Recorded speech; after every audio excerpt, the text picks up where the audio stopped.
La RDC est une et indivisible. Et la population de tout le monde, c'est qu'il faut tout arrêter pour faire face à cette situation. Et que nous ferons de cette terre richement bénie un réel arbre de paix, de prospérité et de progrès social.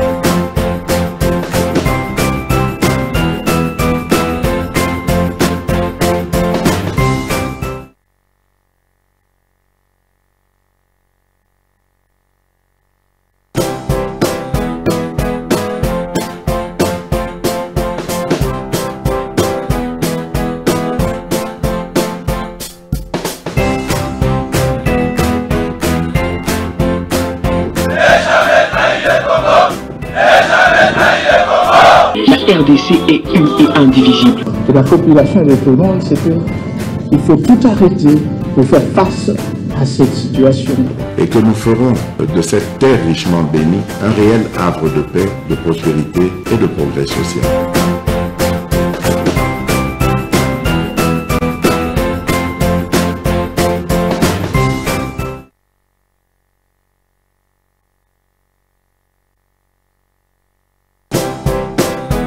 L'homme n'est grandi, évolue, se réalise au sein d'une société qui l'enrichit et qu'il doit aussi enrichir. Hors de cette idée, hors de cette logique, il n'y a pas d'homme. Messieurs et dames, bonjour. Je suis Médard Kankolongo. Je présente cette émission na émotion na Kinshasa, capitale de la République démocratique du Congo. Je venais de regarder les images atroces où on est en train d'enterrer mes compatriotes. Un carnage organisé par le sanguinaire de Kagame, c'est grave, c'est horrible. Je vous épargne de ces images, parce qu'il faut que le cœur sensible va s'abstenir. C'est grave. Je pense que comme nation, nous devons venger un jour Kagame. Oui, il faut le faire. Oui, il nous faut respecter. C'est pas possible. C'est pas possible. Et ce qui m'a étonné, c'est l'inaction de ce que vous appelez la communauté internationale. Au-delà des communiqués bidons qu'ils nous brandissent. Qu'est-ce qui se passe encore? Je voulais donner le Royaume-Uni qui disait que non, ils allaient inacceptable que Kigali va occuper une partie à Goma. Alors qu'il est très bien qu'avant qu'on massacre, va organiser carnage, ministre Affaires étrangères Yamboka Nangai, à un conseil de sécurité, où il a montré noir sur blanc ce que Kagame est en train de faire. Il a même brouillé GPS. Il a fait des choses horribles. Kagame, soyez calme. Oubliez que nous sommes un grand pays. Aujourd'hui, on peut ne pas être. Je me souviens encore d'Ecofo. Vous les voisins, aujourd'hui, on peut apparaître un peu Nabasusi Mouké. Nous viendrons vers vous. Nous peuplerons ton sol et nous assurerons ta grandeur. Nous nous battrons parce que c'est le pays de nos ancêtres. C'est ici que nous allons nous battre jusqu'au bout. Je ne veux pas lancer là, c'est ici comme ministre de la Défense. Mais il discours, il y a battu.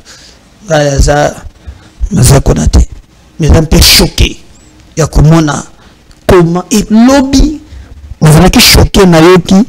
Ce qui ont dit par compte Twitter, na ba page Facebook, il y a battu à faire ceci. Bazo c'est pas là. Moko zeb sangao de comédien na sana billet à Augustin Kabuya. Soka gende goma gende ko sensibiliser pour la commission à révision il y a changement de la constitution. Ou ngamo na ko foteler bien le bien ça te fait du bien alors.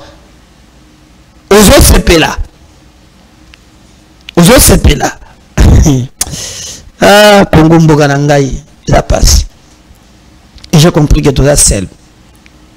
Le ministre des Affaires étrangères a se déplacé.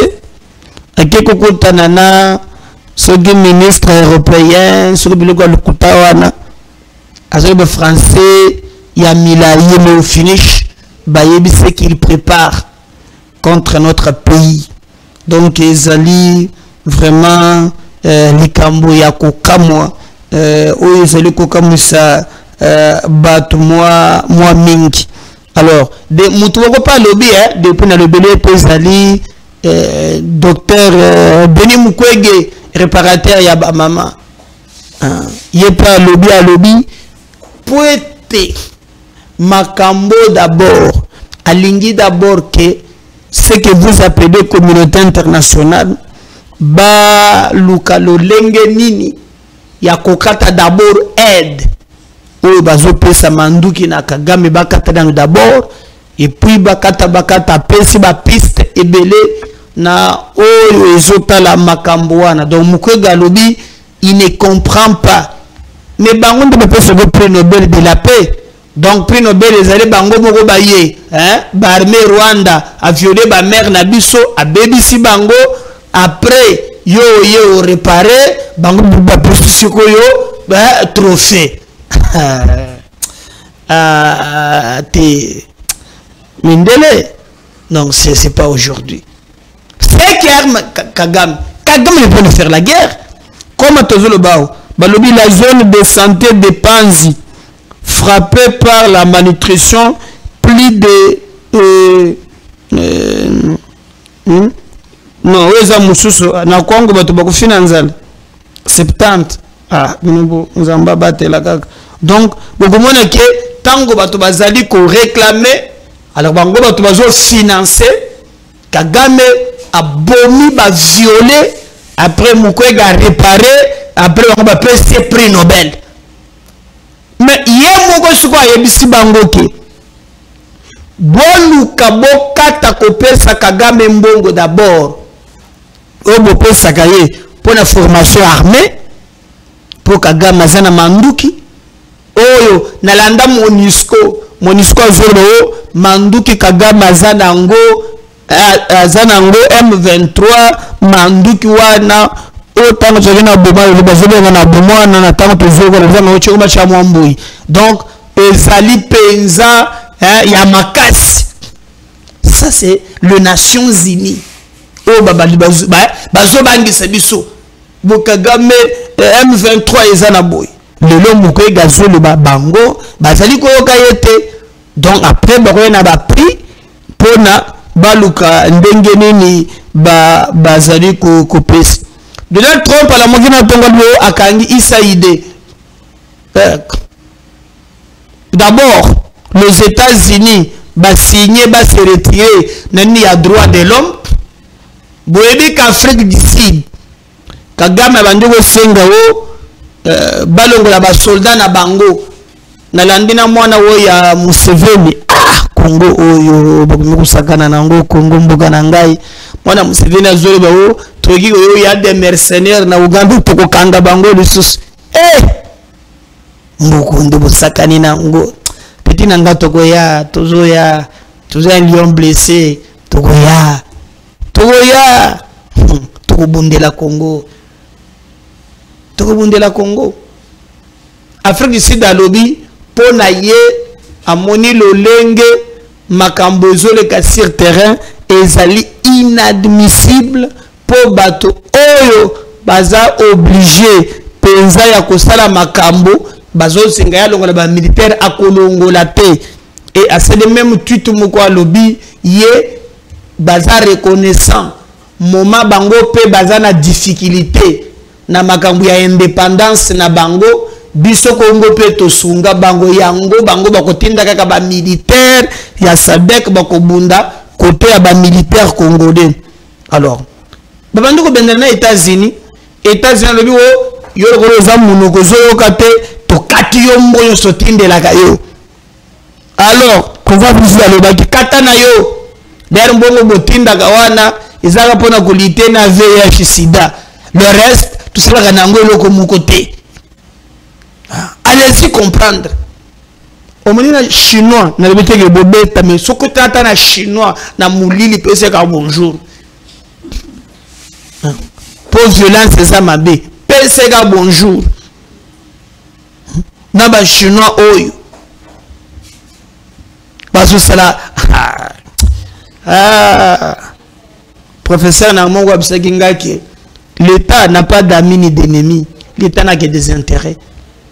Et comme nous c'est noir sur blanc que l'État zaka na ennemi azana kaka na ba intérêt ezali ko komona. Alors vous retenir aussi que débat eza makas nazuba message bato batomboki dialogue en gestation en RDC. L'objectif est notamment de construire un consensus national autour des valeurs. Wana Chole Oyo Bango Bazali Koloba. Mais Bokoyoka ezana biloko bele oyo ezali ko faire choquer Batu.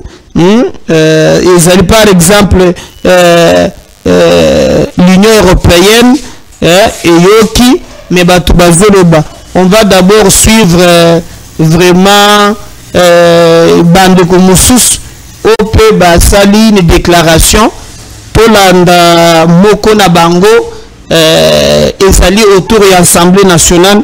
Bolembi sabiso pour na moi problème moko technique ou na boyoki moi dérangement moké, mais on va revenir pour la yango. On disait donc na lolenge makambo ezali kotambola sur terrain bato bazali divisé autour ya ba question ebele. Lelo quand je fais cette émission lobby M23 alobaki ke ako affronter à Sali cesser le fait. Nzoka na yebisaki bino ke cesser le fait ya Lukuta. Jamais M23 a kondima à Sala cesser le fait. Au finish, et talisi que ça mensonge bitumbe zongeli lelo na kale pembeni moko koma na Minova. Dieu merci, nos forces armées ont réussi à reconquérir plusieurs villages. Plusieurs villages. Et quand je fais cette émission, dans l'aéroport, il y a Beni, maire, je peux chercher dans Kolakisabino, maire, oh, il y a Beni, Yepe, Asali, Communica Lobby, Congolais, mon côté, Azwa panique. Pour Bino ya Mwambui, Ezo Kitawana, Mutu Mokote a paniqué. Bazion ebele, ba matériel ebele. Alors, quelqu'un m'a posé la question, Angola, alobaki ke akwaporte biso soutien na ye, na maye matali mapinga. Totikali komona te, place monenaki, mais nos forces armées, basali ko bunda bango moko. Donc, c'est l'effet exaté. Donc, babundi lobby ti ba reconquérir moi mouké na ebisaki bene lobby que même administrateur de territoire à lobby contrairement na ndenge bango ba lobby kozwa aéroport en tout cas bazali musika alors Batebele bazali contre sortie à Vital Kamerhe. Vital Kamerhe sur l'agression rwandaise. Le président Tshisekedi veut négocier mais pas vendre le Congo. Lingi kolobanini. Hein? Lingi kolobanini. Renise que sogo yango na français, muntazana ndondo buteja koyokate. Il veut négocier mais pas vendre le Congo. Négociation ni et salamana mboka oyo. Les lobes pantin oyo bazo massacrer bad. On n'a pas y à négocier na bango et bandaka CNDP et koko même 23 nyon soare ni essaie changer. Alors, je sais pas batobele penza ba siliki vraiment makas ngalobi en tout cas oyo bango bazali ko le bazali inadmissible mais ye caméra lobby non il faut parlement. D'ailleurs, Congrès sanganaki pour n'a décider. Il fallait pour déclarer guerre. Caméra lobby, soki bozo zela. Ngana déclarer guerre na Rwanda. Fin et zanangote. Donc il faut qu'on négocie. Il faut peut-être trouver moyen ya koluka négociation et zala nakati. Alors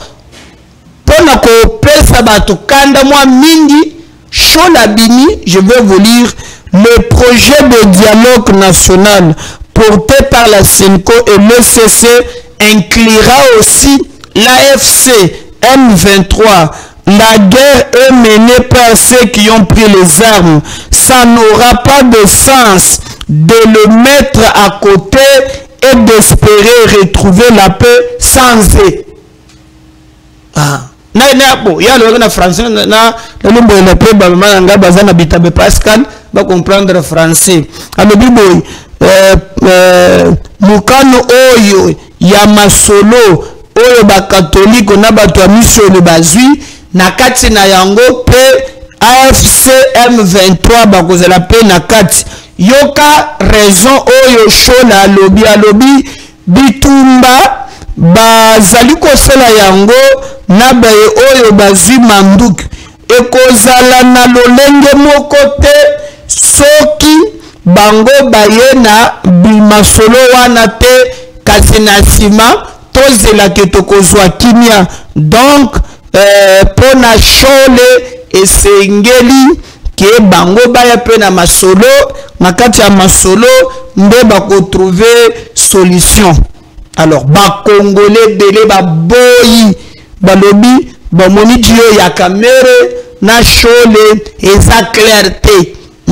Même quand je faisais cette émission, na moni na plateau à journaliste na ba musu bazo boy bazo ba jamais oye koya eya caméra olite ye muto zalaki na abandi ko sala biso ba grimace autre to zalaka na show kitundu to zalaka na bo caméra pona ba verbe facile musala na ye yo kaka muto zolo ba wono biso ba politicien et loko to sali parce qu'on va voir nyonso ka pona biso yo mo champion muto liboso sala ka biloko wana mais tu viens distraire ba congolais bato belé ba zali vraiment opposé na les canaux ba message quoi de partout mais caméra lobby pour épargner ba vie humaine. Oh mais on peut y a des 2000 pourquoi pas te négocier hein tant ba zala ki na rupture ce qui en c'est la option et on va négocier avec qui? Donc sur terrain gouverneur militaire Yassika alobi boy ye akofanda na Beni te Beni eza bisika na ya kofanda te mais ye akokende kofanda na Goma. Donc il faut bâtir stratégie moko rapide oyo ko permettre bango ba reprendre na lombango makanisi oyo ekoki kosala ke ba aumela mingi te to récupérer Goma wana likanisi oyo ye apesi en place. Alors ekozala ndenge nini complication eleki mwa mingi bakondima bakoboya nyonso nazeli ko incliner tango pe na landeli balobi gouverneur militaire oyo batia Nord Kivu wana aza mutu abunda pe mingi même na bitumba toyo ba sala shit hein o bakoisa Kagame na Mamadou Ndala gouverneur militaire wana azalaki pe na bango ya lobi en tout cas esengeli kofongola moto. Par exemple tango bitumba selebe na Sud Kivu contrairement de balobi bakozwa Bukavu balobi non nous n'avons pas l'intention ya kozwa Bukavu pour ba sentir que moto eza makasi. Alors bato balobi l'idée qu'on nous amène là ya tokende na dialogue ezeli mabe makasi pour bato batindela kinga message na première émission je préfère que bino moko bolanda makambo caméra lobby ngate caméra loka nyingini kingi wala otamama mi damene moi ce soir ye mutu a lobby ngate. Ensuite ça on va revenir juste après. D'entre nous ne peut disposer. Vous savez d'abord combien est la détermination du président d'en découdre avec les adversaires. Mais quand il vous dit maintenant, je voudrais que vous m'apportiez des contributions sur le volet diplomatique et politique, il faut qu'on vous fasse un dessin. Le président veut épargner des vies humaines. Nous voulons frapper les agresseurs, parce qu'ils sont passés derrière et il y a des puissances là où ils sont faibles. Nous continuons cette guerre comme ça, à gauche, à droite. Nous allons, puisque le temps ne joue pas à notre faveur. Peut-être dans mon discours introductif, vous n'avez pas compris. Nous sommes devant un complot où on veut la balkanisation de la République démocratique du Congo. Et si nous passons notre temps à parler ici, nous allons nous réveiller, vous serez au fait, comme à un moment donné, nous étions un parlement de Kinshasa qui siégeait à Lubumbashi. Il y avait un parlement où les gens qui dirigeaient Badolite jusqu'à Kisangani. Il y en avait d'autres qui dirigeaient d'Ituri, Goma jusqu'à Tanganyika, Kabinda. Il faut demander, il faut interroger le passé. Et surtout, Gaspard Ngondako, il sait très bien combien de ses frères, de nos sœurs ont été jetés dans la rivière Chopo à la suite des affrontements des armées rwandaises et ougandaises. Vous savez combien nous avons souffert au Conseil de sécurité chez Okitundu, Général Etumba, Inzun Kakiak, Yerodia Abdoulaye Ndombasi, Kika Bin Karoubi et moi-même pour obtenir 15 résolutions, s'il vous plaît, avec l'aide de la France. Parce qu'on parlait des forces invitées. On a cité le Rwanda et l'Ouganda comme agresseurs. C'est quand ils se sont affrontés dans la ville martyre de Kisangani avec la résolution, je crois, 1503. Avant tout cela, nous étions comme des imbéciles, on nous considérait au même titre que les agresseurs. Et je ne voudrais pas que cela revienne quand nous avons une ministre des Affaires étrangères qui se bat seule là-bas au Conseil de sécurité et qui a réussi à arracher des condamnations. C'est à nous maintenant, l'Assemblée nationale, par notre travail, déboucher sur les sanctions. Le président veut les sanctions. Ça, c'est un. De deux, le président veut négocier, si vous voulez, mais pas vendre le Congo. La seule négociation qui va, c'est que les Congolais se retirent de la République démocratique du Congo. Qu'on respecte la charte des Nations Unies, même de l'Union africaine, même des organisations sous-régionales. Et ici, il faut y mettre de l'intelligence. Alors, ici, la commission spéciale, je vais vous demander qu'on vous rappelle d'abord l'article 50. Comme ça, nous allons nous mettre d'accord, nous tous. Je suis d'accord avec vous, mais nous, l'État ne joue pas à notre faveur. D'entre nous ne peut disposer. Vous savez d'abord combien est la détermination du président d'en découdre avec les adversaires. Mais quand il vous dit maintenant, je voudrais que vous m'apportiez des contributions sur le volet diplomatique et politique. Il faut qu'on vous fasse un dessin. Le président veut épargner des vies humaines. Nous voulons frapper les agresseurs parce qu'ils sont passés derrière et il y a des puissances là où ils sont faibles. Nous continuons cette guerre comme ça, à gauche, à droite. Nous allons, puisque le temps ne joue pas à notre faveur. Peut-être dans mon discours introductif, vous n'avez pas compris. Nous sommes devant un complot où on veut la balkanisation de la République démocratique du Congo. Et si nous passons notre temps à parler ici, nous allons nous réveiller, vous serez au fait, comme à un moment donné, nous étions un parlement de Kinshasa qui siégeait à Lubumbashi. Il y avait un parlement où les gens qui dirigeaient Badolite jusqu'à Kisangani. Il y en avait d'autres qui dirigeaient d'Ituri, Goma jusqu'à Tanganyika, Kabinda. Il faut demander, il faut interroger le passé. Et surtout, Gaspard Ngondako, il sait très bien combien de ses frères, de nos sœurs ont été jetés dans la rivière Chopo à la suite des affrontements des armées rwandaises et ougandaises. Vous savez combien nous avons souffert au Conseil de sécurité chez Okitundu, Général Etumba, Inzun Kakiak, Yerodia Abdoulaye Ndombasi, Kika Bin Karoubi et moi-même pour obtenir 15 résolutions, s'il vous plaît, avec l'aide de la France. parce qu'on parlait des forces invitées. On a cité le Rwanda et l'Ouganda comme agresseurs.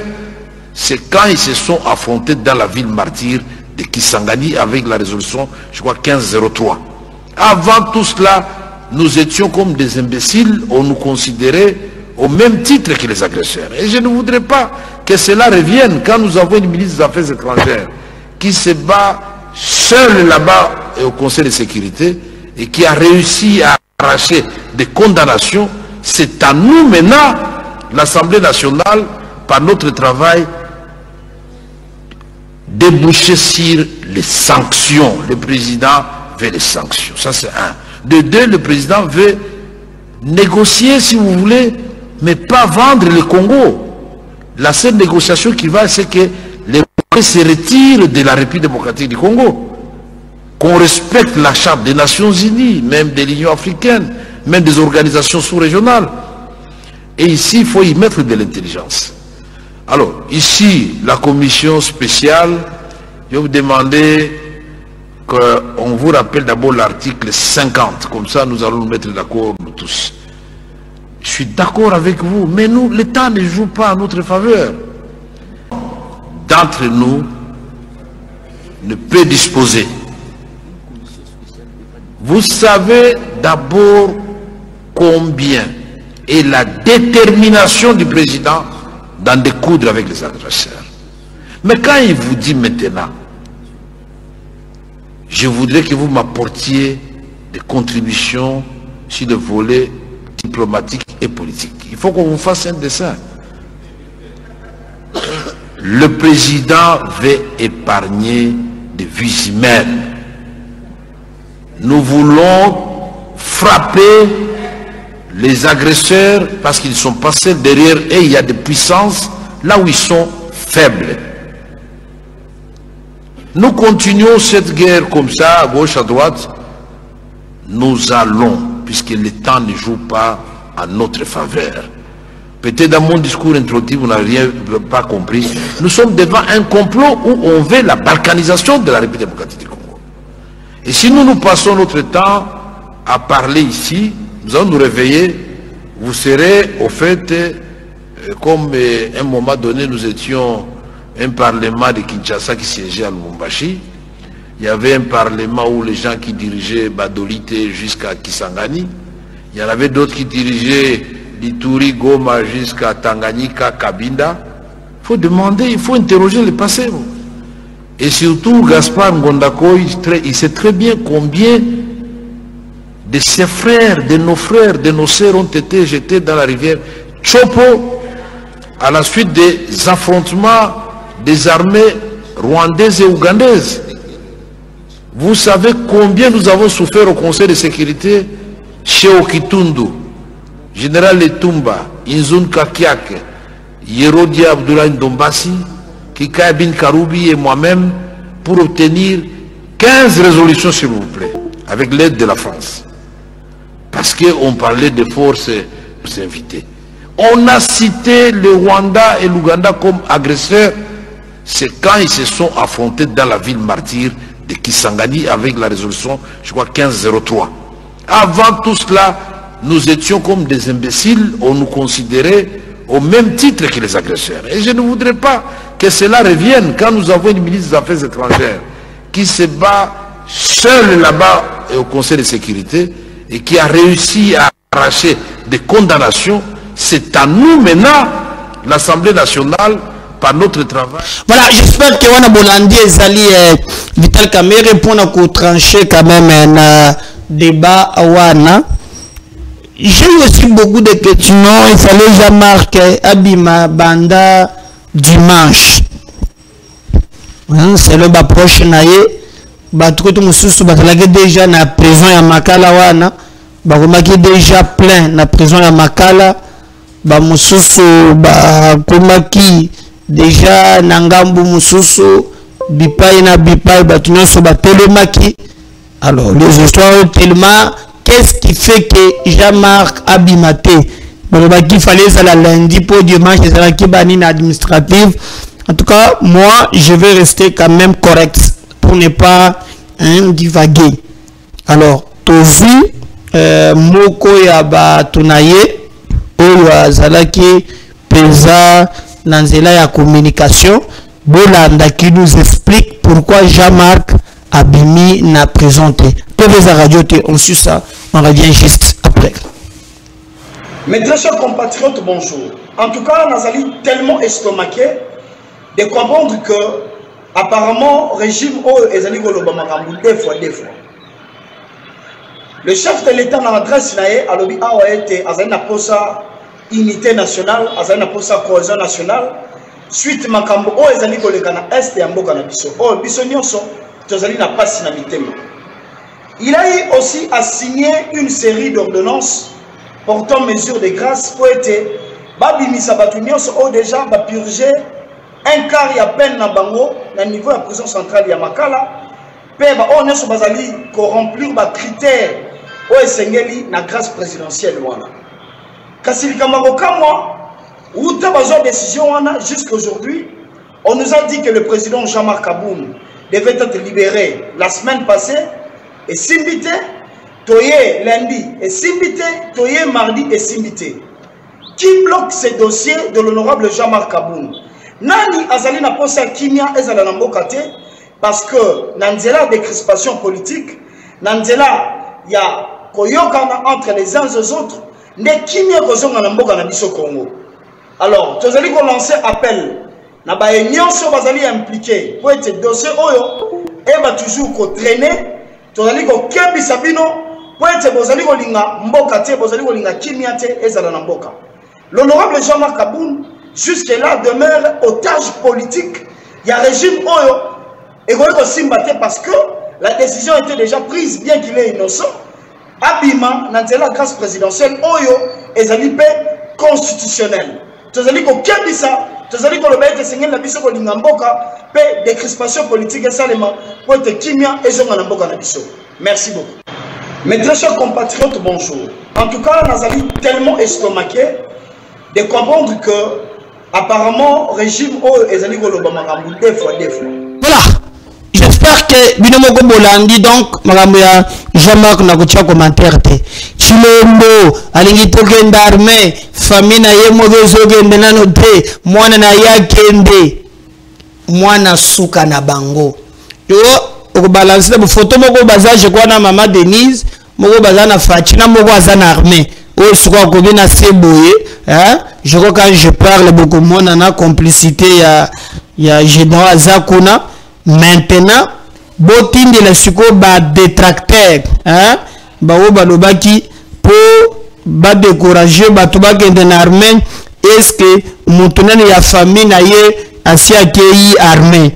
Alors, je crois que comme mozala kamakasi na diabo na ko diaboliser. Mais je crois qu'après cet élément topé sibino beaucoup changé langage. Donc bozo mutaleye wana latiba Pentagone hein bien na munduki botala côté mususu a fatia zana veste et wana za liboso sikoyo wana komi na formation donc ba dongolo miso ba lobaka toujours pour la koloba je crois makambo na bino ekoyi na se. Donc nous allons vraiment voir comment Ndengenini Tokokiko Otambusa Makambo très bien. Donc débat ici les singles Botika Kolobaloba sans que Bozalanaba élément.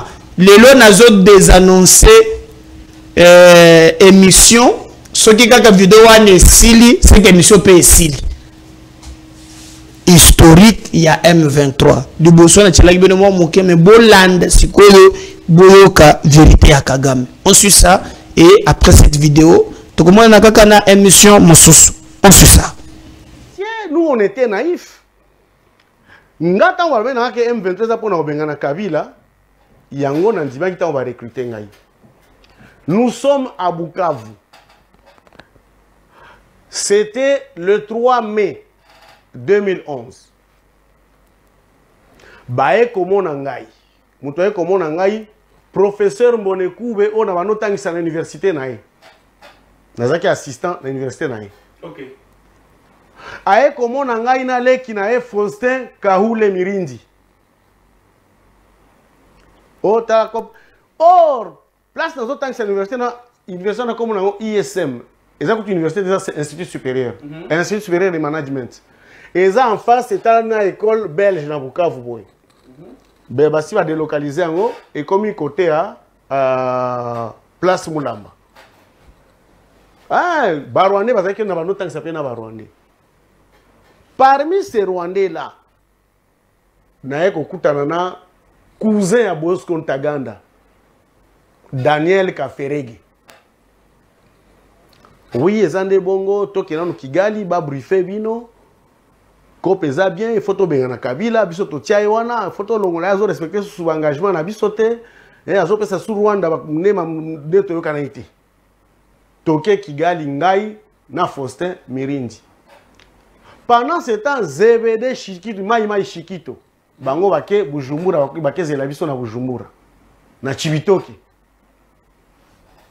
Touti Kigali tozongi. Na Kigali ngenda kutana nani? Tamokene. Papa, zala malembe. Bibi sabilo commettre ba Congolais bazana posa bayeba. Toyo kota epa ya Colonel Makenga. Sultan Makenga. Serion na Delphin Kaimine colonel ya chargé à Amani Léo. Na Est, oui, je me rappelle l'opération à Amani Léo. Toyo kuta susu na colonel Bisogo. Série à Kabila, il y a un chargé à sécurité interne na Kinshasa. Na ki batina na Équateur. Azaka colonel Tilelo. Azana armée Tilelo. OK. Babi fait biso toke pa colonel Kazarama, Vianney Kazarama. Na labotana, abanuva na labotana na entrée à marché Nyawera. Tosoli. Vie Bagis Bagayamukwe, parmi un des directeurs de la Banque centrale. Nous allons à partir de qui déjà va contacter à l'Andif sur la COP. Parmi les conseillers principaux à chef de l'État actuel, Léon Lobabo. Naboy autant en combo na toza qui n'est na COP. Vous êtes là, vous êtes là. Mon konzamboka, Fati Beton. Fati Beton mon conseiller. Mais na oyaza mon conseiller là siko. Oui, na ba conseiller na yewana. Parmi ces conseillers principaux, ils ont un moko toza na COP. Moko vous avez na ba M23 kuna. Oui. Maman nandaye. So M23 manine. Après recrutement to bino to frappé na nous Bukavu. Nazolo bango sous contrôle à ancien gouverneur à Sud Kivu Marcelin Tchambo. Ba René Kaukula ba recruter bango na France. René Kaukula ça neti ba Christian Malanda oui. Aza français de nationalité naturalisé français mais congolais. Aza mouche. Rapidement tout cas moi 10 minutes rapidement. OK. Tangu ba yeko recruter se fait to zo Bukavu le 10 mai. Delphin Kaimbi a timeli COP, babani ko traquer biso akangi ba René Kaukula, biso to kimi toke Bujumbura. À partir de Bujumbura, ba bengi na Kigali. Le 26 mai de M23 est botami officiellement. To ngato banane na Sud Kivu et RVC. Ne ba biloko la Bosco Ntaganda za na Nord Kivu, bolande na Nord Kivu, bo bandaka mouvement kuna. Pour Kagame sakana na Sud Kivu te. Blague na sakanga na Nord, na Sud Kivu Kagame kokate. Pour nani? Kuna ndakuta ba nekone mingi ba rwandophone ba épolé et puis kuna frontière za terrestre. Mais na Sud Kivu frontière za mai. Voilà. Rivière Ruzizi. Donc c'est facile va frapper. Neto kutani wana, allez, toke, toani bitumba M23, toye kokanga Rubari, to komi na Rubari to ngito zwa Goma. Biso toana Rubari, po Rubari na Kibumba etalani we. Biso na FARDC to vanda ensemble to mela masanga to kabola ka cigarette. M23 waka kaba bombe na kati ya parke, azoko sakeno, azo bombarder M23. Nde place siko Karenzi Kareka, général Karenzi Kareka. Nde chargé à sécurité intérieure ya Rwanda Mobimba.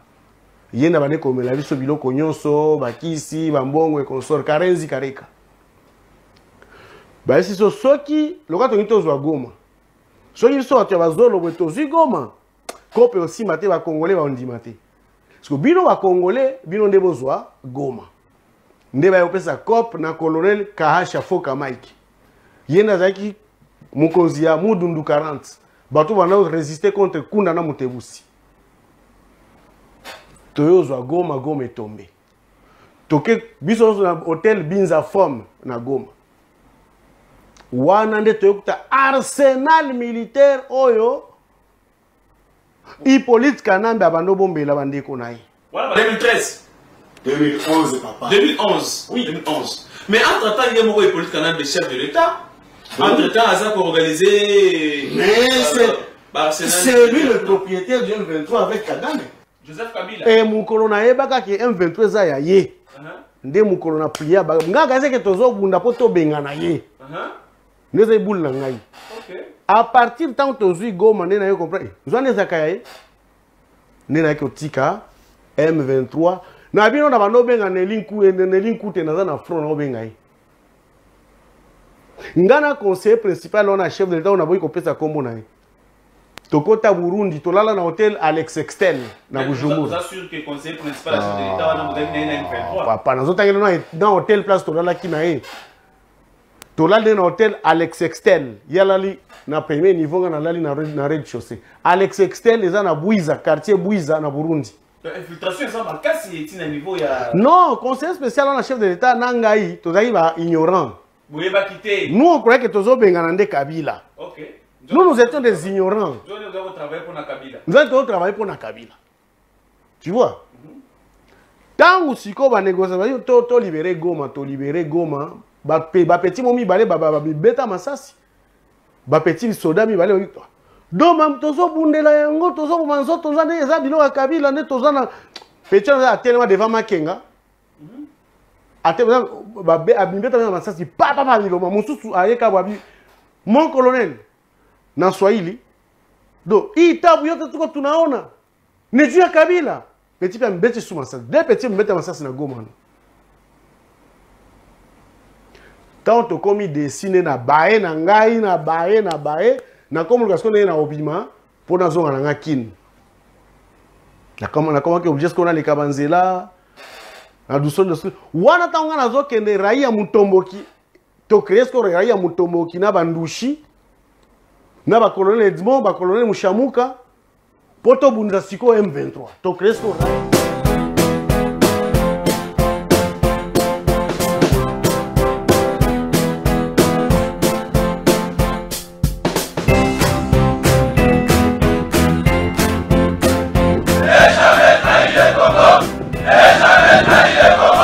La RDC est une et indivisible.